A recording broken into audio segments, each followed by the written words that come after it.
In this lesson, we're going to look at what are the characteristics of life. So what are these characteristics?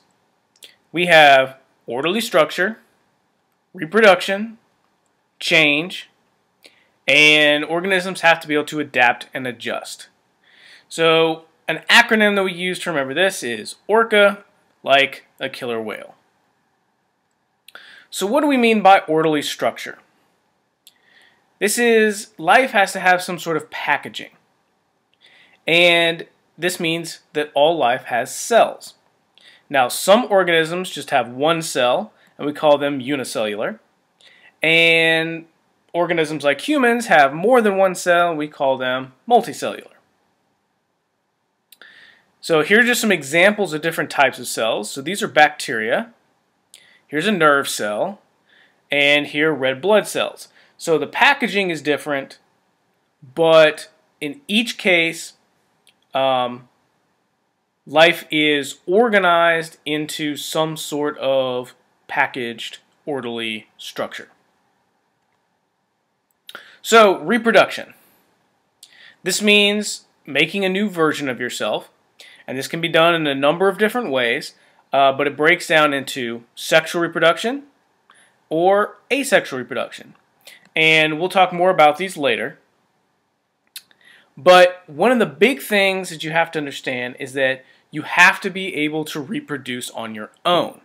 So for example, viruses require a host cell in order to be able to reproduce, so they are not considered living things.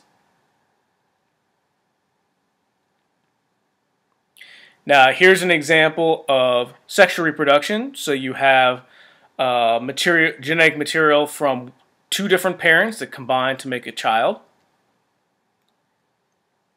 Here's an example of asexual reproduction, where one cell is simply splitting in half to create two new organisms. So how do organisms change? What do we mean by the C, the change? Well, for one thing, all life grows in some way and develops or changes over time.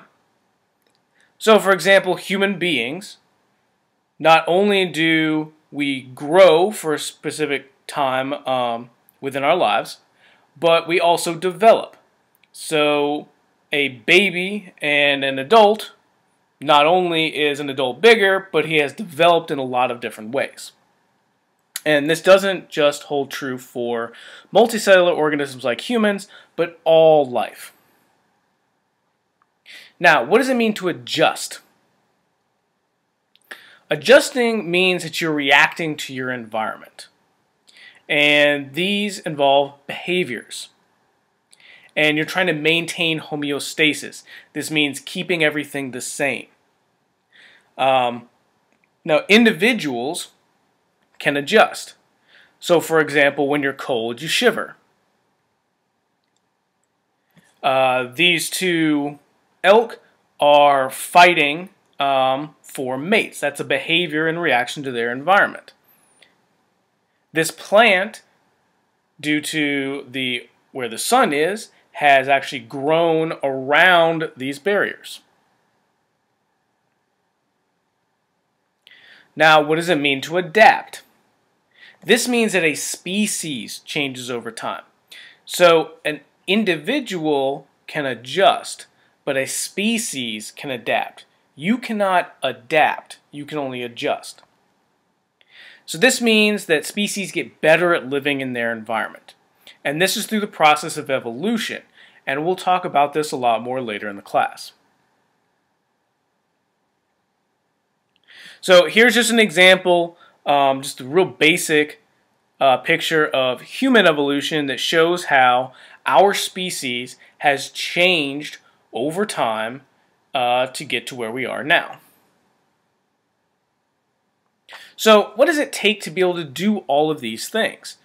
What does it take to be able to create an orderly structure and reproduce and adapt and adjust and change? It takes energy. And so the last thing that organisms have to be able to do is they have to be able to get, and then they have to be able to use energy. And different organisms do this in different ways.